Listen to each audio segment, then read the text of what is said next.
The ping came in at 3:40, and Dara Voss almost deleted it. She had been sorting through junk signals for 6 hours straight, sitting cross-legged on her bunk in the back of the salvage ship Wren, a cup of cold tea balanced on her knee.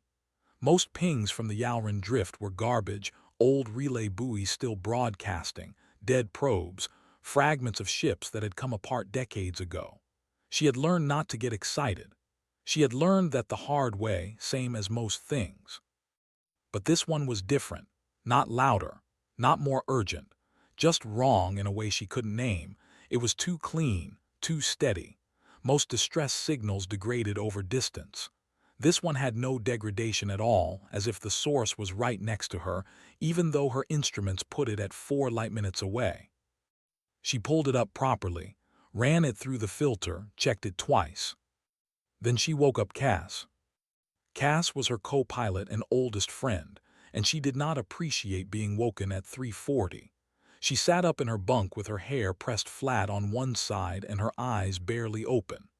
"If this is another decoy buoy," she said, "I am flying us into a sun." "It's not a buoy," Dara said. Cass looked at the screen, then she looked again. "That's a ship," Cass said. "That's what I think." "A big ship." "Yes." Cass was quiet for a moment. Outside the Wren, the Yalran drift moved the way it always moved, slowly, indifferently, dust and rock and old light. "Whose is it?" she asked. Dara pulled up the hull composition reading. It ran for 3 seconds, then flagged itself as corrupted, then ran again, then produced a number that didn't make sense. She checked her instruments. She checked them again. "Nobody's," she finally said. They went to look. What they found, 4 light minutes into the drift, was something that did not belong in any catalog Dara had ever read. It was enormous, not in the way that conquered dreadnoughts were enormous, all right angles and obvious threat, but in the way that mountains were enormous, like it had simply always been there. The hull was a color that was hard to name, something between deep gray and the particular dark of very old wood, and it absorbed light in a way that made it difficult to look at directly. No running lights, no visible ports, no markings of any kind. It was a shape that looked like it had been designed by something that understood function so deeply it had gone past decoration entirely. Dara ran every scan she had. The hull composition came back impossible. The age estimates ran from 12,000 years to 60,000 years, depending on which measure she used, and every reading flagged itself as outside normal parameters. The ship had no heat signature, no engine emissions, no electromagnetic output of any kind. It was not dead. Dara felt that immediately, in the way you feel when a room is occupied even before you see anyone in it. The ship was quiet the way a person is quiet when they are paying very close attention. She was still sitting with that feeling when the first conquered fleet dropped out of FTL. They came in fast and hard, 3 destroyers and a command frigate, running full active scan, their weapons arrays already warm. Dara felt the Wren shudder from the displacement wake. Admiral Soren Val's voice hit every open channel less than 30 seconds later. He had that kind of voice that made you feel you had already done something wrong. "All vessels, this is Conquered Fleet Command. The object in Sector 79 of the Yalran Drift is classified as a priority asset under Article 12 of the Expansion Charter. You are ordered to hold position and take no action. Any approach to the asset will be treated as hostile." Cass looked at Dara. "We were here first." "We're also a salvage ship with no weapons," Dara said, "against 3 destroyers. So we hold position." Dara nodded slowly, but she pulled up the scan data again and set it to record. Because here was the thing, Val had said no approach. He had not said no watching, and Dara Voss had always been very good at watching. The Conclave ships came in 20 minutes later, 2 science vessels and a diplomatic frigate, and the conversation on the open channels immediately became complicated in the way that conversations between the conquered and the conclave always became complicated. Delegate Ohun Ressa, A tall, careful Neva who had been negotiating in contested space for longer than Dara had been alive, began citing jurisdictional precedent before her ship had even finished decelerating. A coalition of independent traders arrived an hour after that. They said nothing on open channels, which meant they were saying plenty on closed ones. 3 fleets, 3 agendas, 1 ancient ship that didn't care about any of them. Dara drank her cold tea and watched the hull of the old vessel and noticed something she did not immediately report to anyone. The surface of the hull, and this was so small she almost missed it, was not perfectly still. There were micro-fluctuations, tiny movements, so slight that they would read as sensor noise on any standard scan, but they were rhythmic, and they only appeared when another vessel came within a certain distance. The ship was aware. It was tracking every approach, every pass, every probe, and it was choosing deliberately, consciously choosing not to respond. Dara wrote that down in her personal log. She didn't know yet why it mattered. She had learned to write things down when they felt important and to figure out why later. Outside, the fleets jostled for position around something they did not understand. The old ship drifted on, patient and enormous, waiting for something none of them had thought to offer. Dara was beginning to wonder what that something was.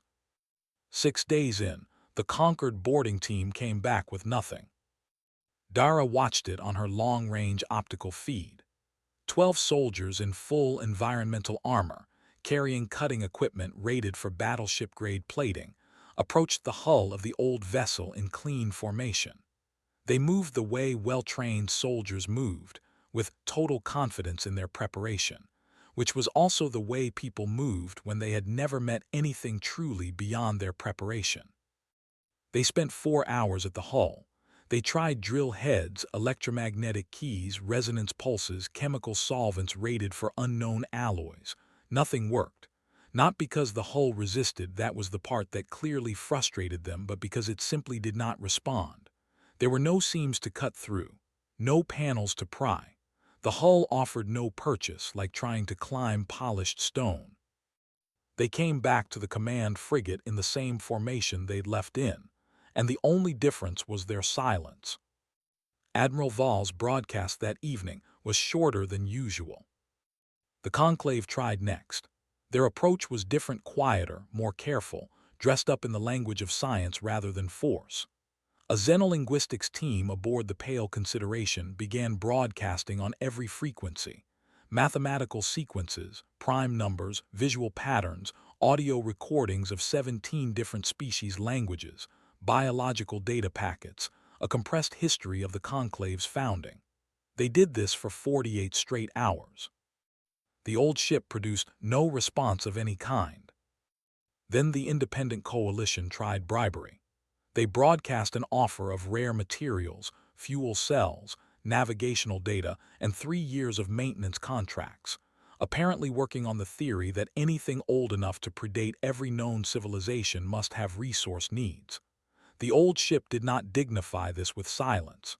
It simply continued to exist, which was the same as silence, and somehow felt more final.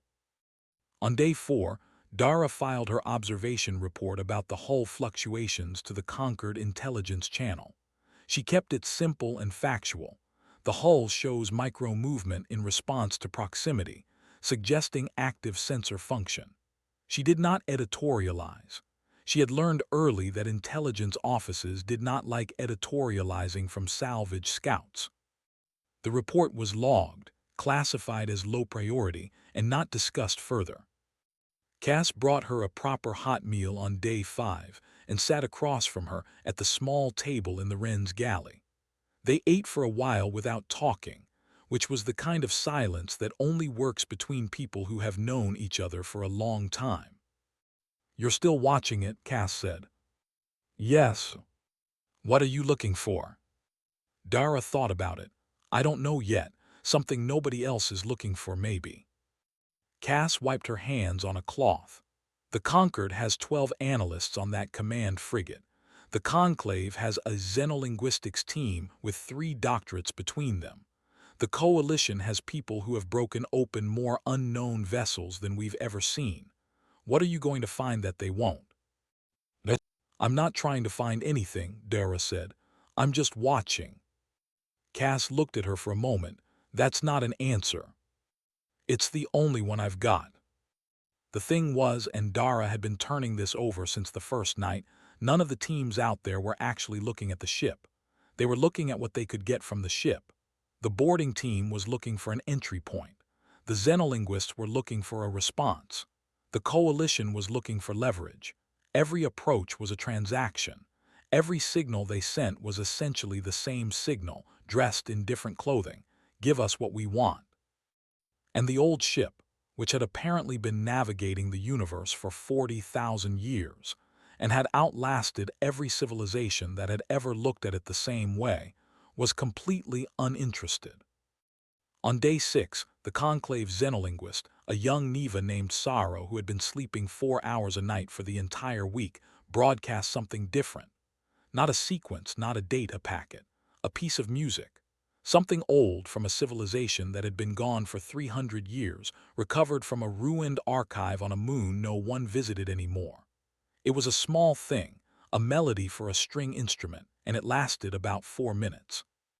The old ship did not respond, but the hull fluctuations changed for the duration of the broadcast. They didn't increase, they slowed down, became less frequent, as if something were paying a different kind of attention. Dara caught it on her scan. She checked it twice. She wrote it in her log and sat with it for a long time. She thought about what it meant that a ship older than every known empire had reacted to music. Not to commands, not to offers, not to demonstrations of force, but to a fragment of a dead civilization's art. And she thought about what it would mean to approach something like that not as a prize or a puzzle or a threat, but as something that deserved to be approached honestly. She thought about that for a long time. On the morning of day 6, she told Cass she had been thinking. About what? Cass asked. About what it would take, Dara said, to actually go over there. Cass set down her mug very carefully. It didn't let the conquered in. I know. Or the conclave, or anyone. I know. Cass studied her. She had known Dara long enough to know when a decision had already been made, and when the conversation was just the last steps of a walk that had started somewhere earlier. You're not asking me if you should, Cass said. You're telling me you're going to. Dara looked out at the old ship, drifting in the dark, waiting with the patience of something that had nothing left to prove. Not yet, she said. Something's going to happen first. I can feel it. She was right. It happened the next morning. Vol fired on the 9th day. Not to destroy, he was too careful for that, and he still wanted the ship intact. He used a gravity pulse emitter, a device designed to create localized gravitational distortion around a target vessel. It was the kind of thing you used to force a disabled ship to show its structural weak points, or to knock a hostile craft off course without blowing it apart. The theory, apparently, was that if he couldn't get in through cooperation or technology, he would prove the ship was not inert. Force a reaction. Any reaction. The pulse hit. The drift shuddered. On the Wren, loose items shifted and Cass grabbed the edge of her console. The old ship moved barely, a half-degree rotation, the way a sleeping person turns over without waking. And then along its port side a seam appeared. Not a crack, not damage. A seam. Like a door had always been there and had simply needed the right pressure to remember itself. 2 meters wide, dark at the edges, the metal around it, if it was metal showing the faintest pale line of light. Vol dispatched his boarding team before the Wren had stopped rocking. 8 soldiers this time, moving fast, carrying the kind of equipment that spoke of lessons learned from the last failed attempt. Dara watched them reach the seam. She watched them slow down, then stop, then raise their equipment. And she watched the seam close. Quietly, precisely. The pale light faded. The line disappeared. The hull was smooth again and perfect as if the door had never existed. The boarding team hung there in the dark for a long moment, and then they went back to the frigate, and the open channel was very quiet. Dara was already pulling on her suit. "Don't," Cass said, from the doorway of the equipment bay. "I'm not taking weapons. I'm not taking armor." Dara was checking the seal on her helmet, calm and methodical. "I'm taking my toolkit, my recorder, and a spare oxygen cell." "That's not what I meant, and you know it." Dara looked at her. Cass had her arms crossed and her jaw set, which was the particular expression she wore when she was genuinely frightened. Dara had seen it twice before, once during a storm event in the Marath Belt, and once when Dara had taken a solo dive into a flooded cargo hold that everyone else had said was unstable. Both times, Cass had said don't. Both times, Dara had come back. "They closed it for Val's people," Dara said. 12 soldiers in military armor carrying breach equipment. They broadcast hostile intent with every piece of gear they brought. "And you think you're different?" "I think I'm going over alone with no weapons and no plan except to see what's there. Yes, I think that's different." Cass didn't say anything for a moment. Then she said, "What if it just kills you, quietly, and we never know what happened?"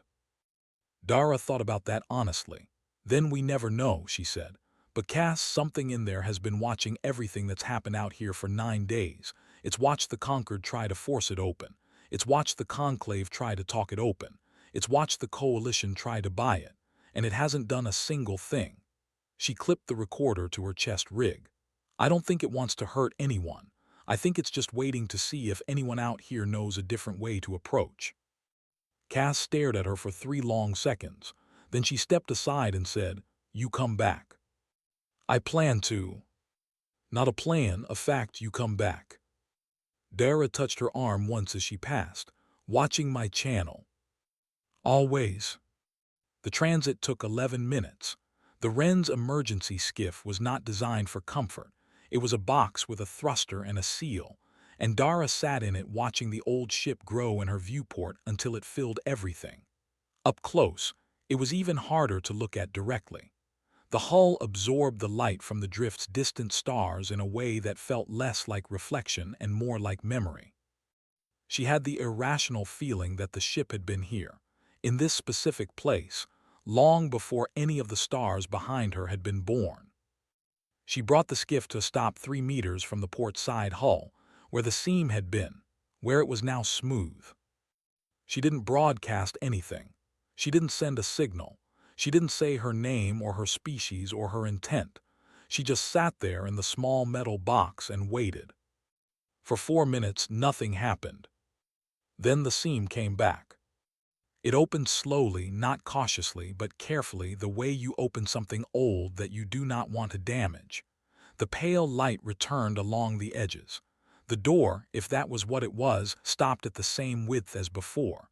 2 meters, just enough.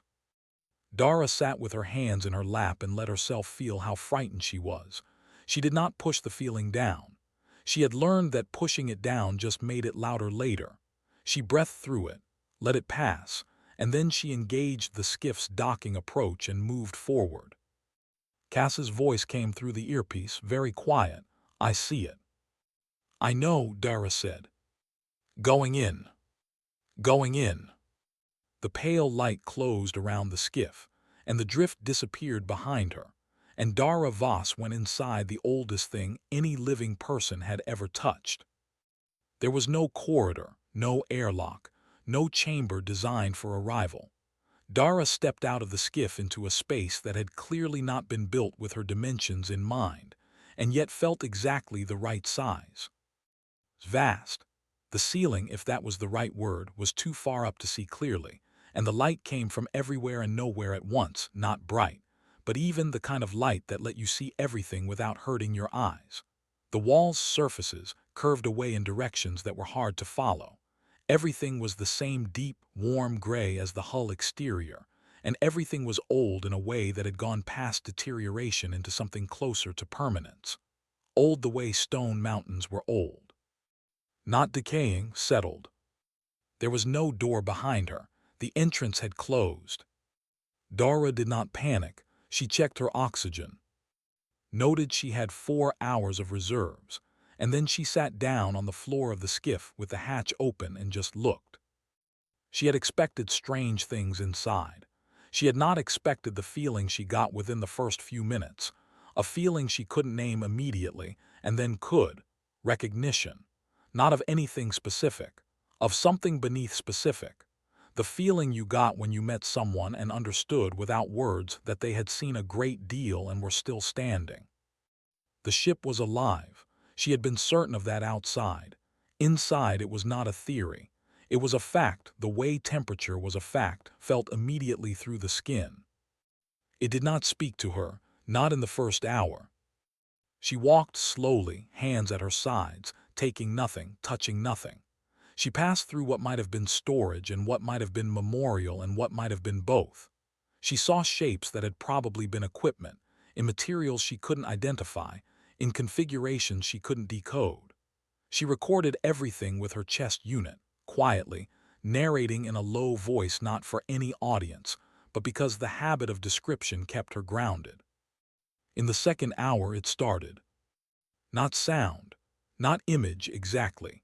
Something that arrived behind her eyes like a thought that was not her thought, but was given in a language built from her own mind's materials. She stopped walking and stood still and let it happen.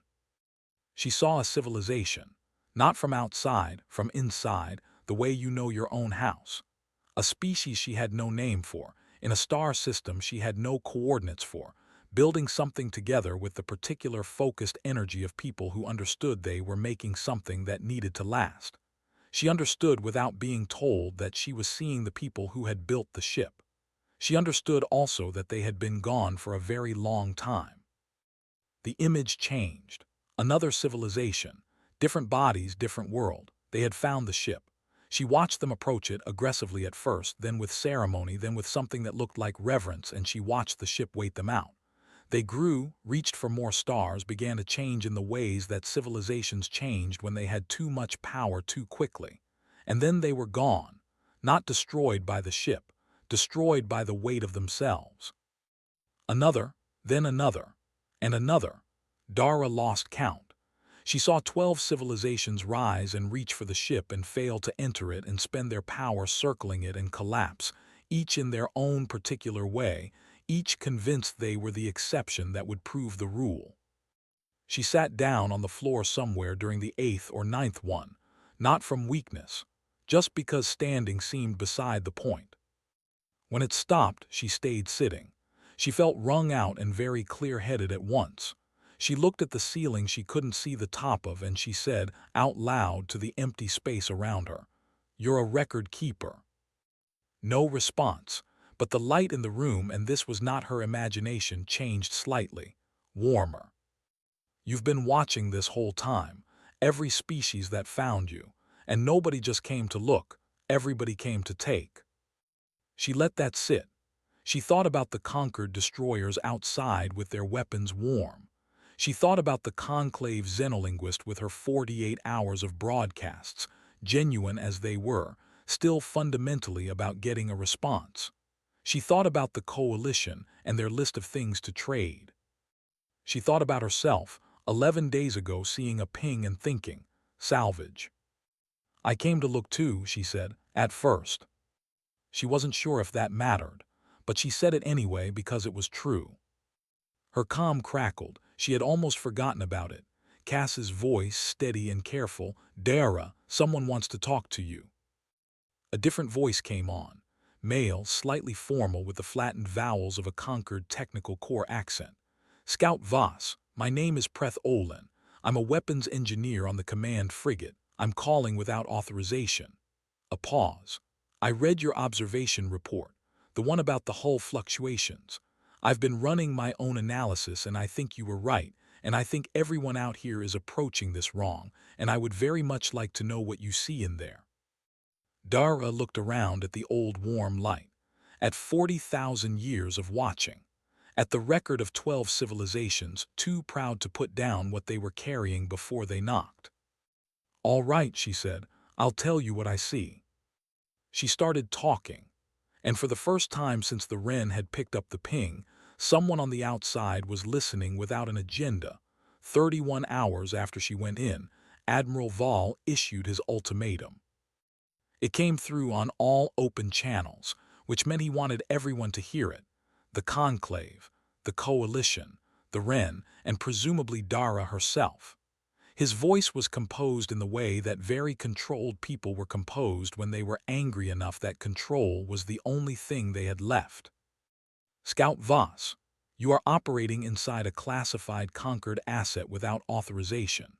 You have provided partial intelligence to an officer who has since been removed from duty, a pause that carried considerable weight, and you are in material breach of the Article 12 hold order.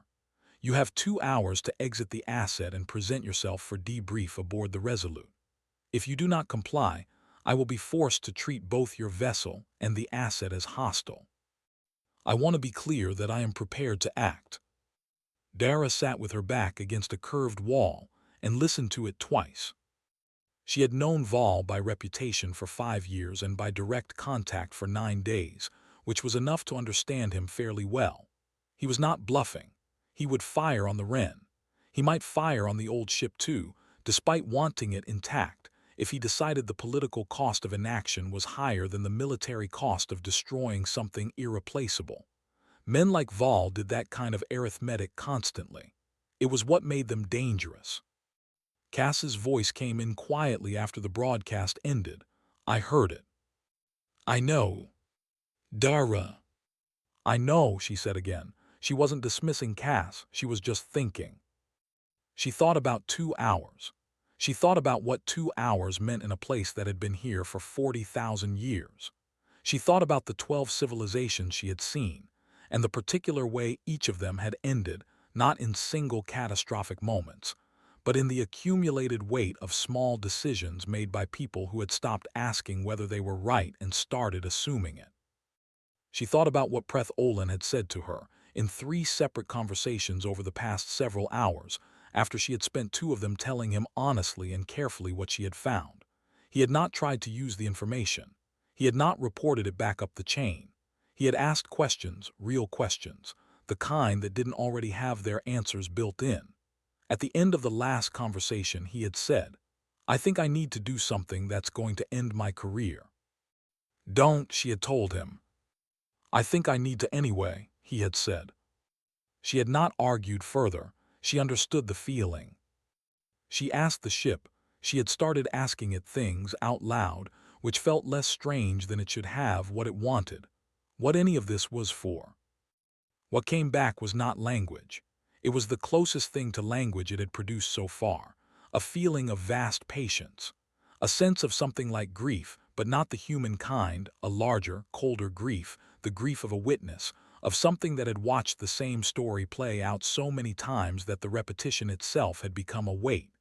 And underneath it, something she had not expected, hope, small and very old and still alive. She understood then. The ship did not want to be saved. It did not want to be claimed. It wanted its record to go somewhere it could do something. It had been waiting not for the right civilization but for the right moment, for someone to carry what it carried and give it freely, before the old patterns reasserted themselves. She asked it if she was the right person for that. The feeling she got back was something she would spend years trying to describe, and the closest she ever got was, not special, honest. That is enough. She opened a broadcast on every available frequency, not just the Concord channel, all of them. This is Dara Voss, Salvage Scout, Registry Wren, speaking from inside the vessel in Sector 79 of the Yalran Drift. I'm going to tell you what this ship is. I'd appreciate it if you listened before you respond, because what I'm about to say is going to change some plans, and I think you deserve to hear it clearly before you decide what to do with it. She talked for 18 minutes. She described the ship's true nature, not a weapon, not a resource, not a military advantage, a record, a witness to 40,000 years of civilizational history, including the parts of that history that every civilization currently operating in this sector was in the process of repeating. She described what the ship had shown her. She described the pattern it had watched play out 12 times. She said, it will share everything it holds freely, with any civilization that is willing to receive it as a warning rather than a weapon. She said, the choice about what to do with that offer belongs to everyone. Not to me, not to Vol, not to the Conclave, to everyone. She stopped talking. The channel was silent for a long moment. Then Preth Olen's voice came through, clear, formal, and calm. I can confirm Scout Voss's account. I have spent 11 hours receiving and independently analyzing her testimony, and it is consistent and credible. I am submitting my findings to the public conclave record. A breath. I am also resigning my commission, effective immediately, as I am no longer able to serve in a command structure that would fire on a salvage scout for telling the truth. On the open channel, someone, she thought it was one of the coalition traders, laughed, not mockingly, with something that sounded like relief. Vol said nothing for 4 minutes. Then he said, very quietly, that he would be in contact with Fleet Command. Cass said, you should come out now. Not yet, Dara said. I want to sit here a little longer. She sat there in the old warm light, and outside, 3 fleets tried to figure out what to do with a gift. 3 weeks later, the standoff had become a conference table, which was either progress or just a different shape of standoff, depending on who you asked. Dara was not at the table. She was back on the Ren, half a sector away, crawling through the access panels of a decommissioned ore hauler that had been drifting in the Marath belt for about 6 years. Cass was running the salvage inventory. The work was quiet and familiar, and Dara had spent a lot of time in the last 3 weeks being grateful for that. She had come out of the old ship. She still thought of it as the old ship, even though she also now thought of it as Ale, the name that had surfaced in her mind somewhere in the second day inside, 34 hours after she went in. She had been dehydrated and exhausted and strangely calm. She had answered questions from everyone who had questions. The conclave legal team, the independent observers, the 2 journalists who had been present as embedded press aboard a coalition vessel, the conquered debrief officer who was very professional and visibly uncomfortable with everything she told him. She had not answered Vol's questions. He had been recalled to the conquered interior by then, pulled back for a review that, as far as anyone could tell, was going to result in reassignment rather than consequence. This was the kind of thing that happened inside institutions. Dara was not surprised by it. Surprise would have required a certain prior innocence about how things worked, and she had spent 15 years in salvage. The framework that Delegate Ohun Ressa brokered was imperfect in the way that all real things were imperfect. Ale's records would be made available to all conclave member species, translated by a joint team with no military clearance, overseen by a committee with balanced representation, and a mandate that specifically excluded weapons applications. The first translation team was already aboard, working in the strange, warm interior, and by all accounts the ship was cooperating, directing attention to particular sections, illuminating things that seemed to want to be found first. Dara had been offered a seat on the oversight committee. She had thought about it for exactly 1 day. Then she had called Ohun Ressa and declined. I'm a salvage scout, she said. I don't know enough to sit on a committee like that. You know more about Ale than anyone alive, Ressa said. I know what it showed me. That's different from knowing what to do with it. She paused. I'd like to suggest someone else. Ressa had been skeptical until Dara explained her reasoning. Preth Olen was a weapons engineer who had spent 12 years designing systems designed to break things open. He had walked away from that. He had done it publicly, knowing exactly what it would cost him, because he thought it was the right thing to do. He was reluctant to sit on the committee. He had said so, repeatedly, when she called him. That's why I think he should, Dara told Ressa. He knows what the wrong approach looks like from the inside, and he's not interested in being important. In my experience, that's the rarest qualification you can have. Ressa was quiet for a moment. Then she said, You're more politically shrewd than you present yourself. I'm really not, Dara said. I just pay attention. The ore hauler had a secondary coolant system that was worth something if she could get it out intact. Dara worked at it carefully, lying on her back in a space barely wide enough to turn her head. She heard Cass on the comm, updating the manifest, calling out numbers in the steady rhythm that meant the day was going well. She thought about Ale sometimes, in the way you thought about a place you had spent one transformative night and would probably not go back to. Not because you didn't want to, because it had given you what it had to give, and going back would be about you rather than it. On her console, she had left the Wren's passive receivers running, a light pulsed. Not a distress signal, not a hail, not a broadcast on any conclave or conquered frequency. It was on a frequency she had not registered before, something she had noticed for the first time 5 days after she came out. Once per day at no particular hour, just a pulse. Single, clean, steady. She had checked it against every known signal catalog. It matched nothing. She had decided without being able to prove it that it was Ale. Checking in. Doing what a witness did, nodding that someone was still present, still there, still the person it had recognized in the dark. She did not respond to it. She was not sure how, but she always noticed it when it came. The coolant system came loose with a sound like a long exhale, and Dara pulled it free and started the careful process of moving it back toward the skiff. Her arms ached from the angle. The metal was heavier than she had estimated. Cass's voice came over, coolant unit. Got it. Good, Bay 3's almost full. Another 2 days here and we can head for Ostava Station to offload. Sounds right, Dara said.